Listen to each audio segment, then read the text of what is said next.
अयोध्या में जब हमें वांछित सफलता नहीं मिली तो हमारे विरोधी बता क्या रहे हैं? देखिए साहब, आप अयोध्या हार गए, बस्ती हार गए, प्रयागराज हार गए, चित्रकूट हार गए, नासिक, रामटेक और रामेश्वरम, यानी भगवान राम से जुड़े सारे स्थलों के बारे में बता रहे हैं कि यहां भारतीय जनता पार्टी को वास्तविक, जैसे कई तो ऐसी सीटें थी, रामेश्वरम कभी नहीं जीते थे, परंतु महोदय मैं कह रहा हूं ये समझ नहीं पाए प्रभु की लीला क्या है।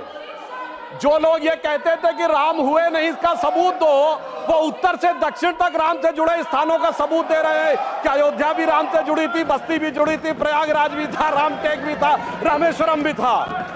अरे आपको लगता है कि भगवान हमको हरवाने के लिए आए थे? नहीं, आपको अपना अस्तित्व मनवाने के लिए आए थे। और मैं ये भी बताना चाहता हूं महोदय, रामचरितमानस और रामायण में भी उल्लेख है कि एक बार नागपाश भगवान राम को भी लगा था और नागपाश लगने के कारण एक मूर्छा आ गई थी और तब राम विरोधी दल में बड़ी खुशियां छा गई थी, मगर वो प्रभु की लीला का हिस्सा था, सिर्फ हनुमान जी को अपनी शक्ति याद दिलाने के लिए। और ऐसा पहली बार नहीं हो रहा है, ऐसा पहली बार नहीं हो रहा है। सभापति महोदय, आज से 30 साल पहले मुझे याद है उत्तर प्रदेश में जब समाजवादी पार्टी और कांग्रेस सबने मिलकर सरकार बनाई थी, सपा बसपा और कांग्रेस आई ने मिलकर, तब एक नारा लगा था कि मिले मुलायम काशीराम, हवा में उड़ गए जय श्री राम। मगर हम तब भी नहीं डिगे थे और जो हवा में उड़ाने की बात कर रहे थे, 3 साल में हमने केंद्र में सरकार बना के दिखा दी थी और उत्तर प्रदेश में भी सरकार बनी थी। अरे अब तो इतना अंतर आया है, तब आप हवा में उड़ाने की बात कर रहे हैं, अब आप एक एक स्थान को बता रहे हैं। आप निश्चित रहिए, जिसे एक हम लोग जो प्रसिद्ध भजन सुनते थे उसमें यह कहा गया है, जो हनुमान जी का प्रसिद्ध भजन है कि रावण युद्ध अजान कियो तब नाग की फांस सबे सिर डारो, परंतु चिंता मत करिए, वो शक्ति पुनः जागृत हो रही है और वो जागृत होकर हमें पुनः वहां तक पहुंचाने का प्रयास रखेगी। और एक मैं गंभीर बात करना चाहता हूं, श्री राम का विषय हमारे लिए हार जीत का विषय नहीं है। हम 2 सीटों की पार्टी थे, तब भी उतनी श्रद्धा और निष्ठा के साथ खड़े थे।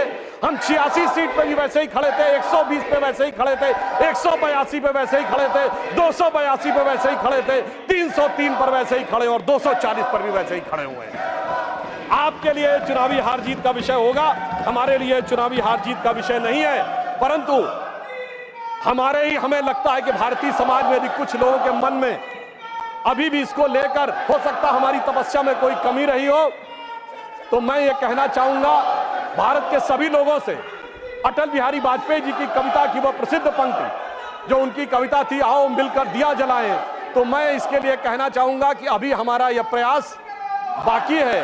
तो एक पंक्ति उनकी मैं कोट करना चाहता हूं जो आज की परिस्थितियों में बहुत समीचीन लगती है कि आहुति बाकी यज्ञ अधूरा, आहुति बाकी यज्ञ अधूरा, अपनों के विघ्नों ने घेरा, अंतिम जय का वज्र बनाने नवदधीच हड्डियां गलाएं, आओ मिलकर दिया जलाएं।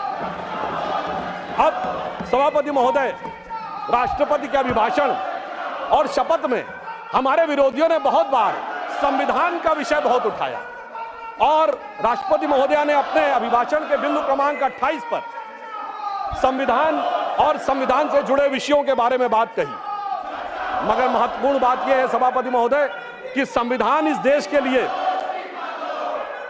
कितना महत्वपूर्ण है और इन लोगों ने अपने समय में संविधान में क्या किया और किस भावना से प्रेरित किया, मैं 3 उदाहरणों के कंपैरिजन से बताना चाहता हूं। सभापति महोदय, सितंबर 1934 में नाजी पार्टी का न्यूरमबर्ग में कन्वेंशन हुआ, जिसमें नाजियों की बड़ी प्रसिद्ध film Triumph of the will का मंचन हुआ और उस मंचन के बाद हिटलर के राइट हैंड आदमी रुडोल्फ हेस ने नारा लगवाया था, Hitler is Germany and Germany is Hitler. और ठीक वही नारा 1976 में कांग्रेस के देवकांत बरुआ जो राष्ट्रीय अध्यक्ष थे उन्होंने लगाया, India is Indira and Indira is India.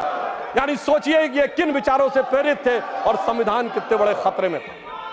मैं दूसरा उदाहरण देना चाहता हूं। 26 अप्रैल 1942 को जर्मनी की संसद रीस्टैग को संबोधित करते हुए हिटलर ने कहा जजों को कि जो जज आज के युग की आवश्यकता नहीं समझते, मैं इंटरवीन भी करूंगा, उनको सुपरसीड भी करूंगा और उन्हें पद से भी हटाऊंगा।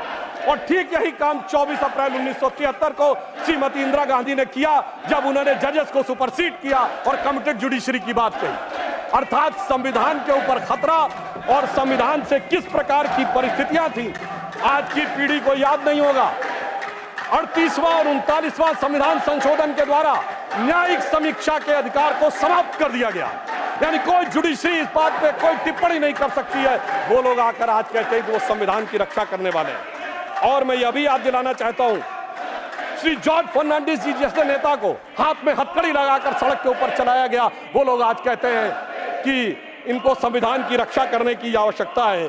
और 42वां संविधान संशोधन ऐसा संविधान संशोधन था महोदय, जिसमें 40 आर्टिकल बदले गए, 14 आर्टिकल नए जोड़ दिए गए, 2 नए चैप्टर जोड़ दिए गए, और बाबा साहब अंबेडकर ने प्रीएम्बल ऑफ द कॉन्स्टिट्यूशन, जिसे संविधान की आत्मा कहा था, उस आत्मा को भी बदल दिया गया।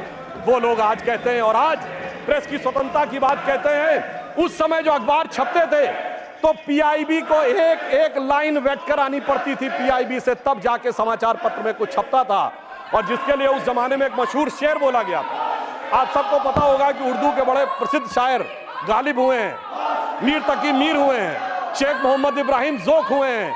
तो लोगों ने दिल से दुखी होकर कहा था कि अब तो गालिब जोक साहिर मीर सरकारी, अब तो गालिब जोक साहिर मीर सरकारी, शायरी की हो गई तासीर सरकारी।